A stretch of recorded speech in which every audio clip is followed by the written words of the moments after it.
પણ ઊંધી ચાવી લાગી. ચાવી મારી પાસે હું જ ખોલીશ. આજે દીવો બતાવ્યો, આજે ભક્તિ કરી, તો કાલે હારું નહીં થઈ જવાનું. કાલે માતાજી તમારી પર કૃપા નહીં વરસાઈ જવાના. એ પેલા તમારી એક પરીક્ષા લે એ લે જ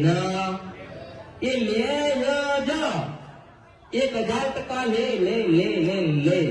એક દીવો કરો એટલે ભયંકર દુઃખ લાગે, બીમારી લાગે, પેટમાં દુખાય, માથું દુખાય, દેખાતું નથી, પેલું થાય, પેલું બધું કરે. પણ આપણે એમ કહીએ ને કે માં કદાચ કાલે મોત આવતું હોય તો આજે આવે, પણ આ દીવો તો કોઈ દાડો ઓલવવાના કરે.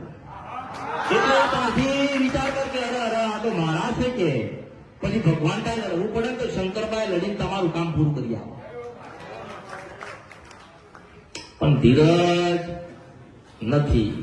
જો મને તમે માં કહેતા હોય અને મારા ઉપર શ્રદ્ધા અને વિશ્વાસ તમારો ભાવ પડતો હોય તો ચોક્કસથી હું તમારું કરી આવીશ. તમારી વિહેજ માતા રમાડું.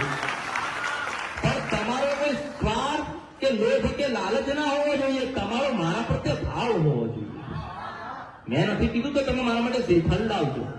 હું તો એવું કહીશ, તમે આયા ને મને મળવા આવ્યા ને એટલે માં હું કે મને મળવા આવ્યા છો, મારા માટે આવ્યા છો એટલે રાજી થાય.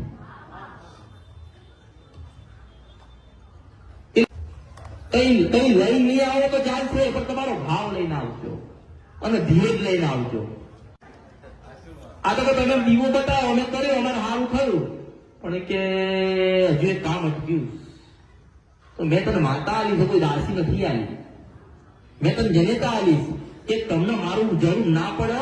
એ દીવો કર્યો હોય, માતાની કૃપા હોય ને તો તમારે એની પાસે સુખ મળી જાય. પણ એક કામ માતાએ કર્યું ને એટલે પછી બીજું મૂકો, ત્રીજું મૂકો, ચોથું મૂકો. બાજુવાળા ના થતું તો એને કે અમારી માતા કરી આલ કે એને લગાવે દીધા પાસે.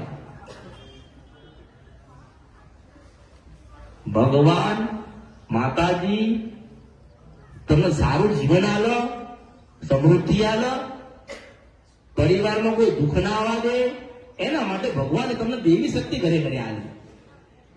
કોઈ તમારા દીકરા પરણાવવા માટે માતાઓ આલી, કોઈ ગાડીઓ માટે આલી, કોઈ ધંધા ચલાવવા માટે આલી નથી.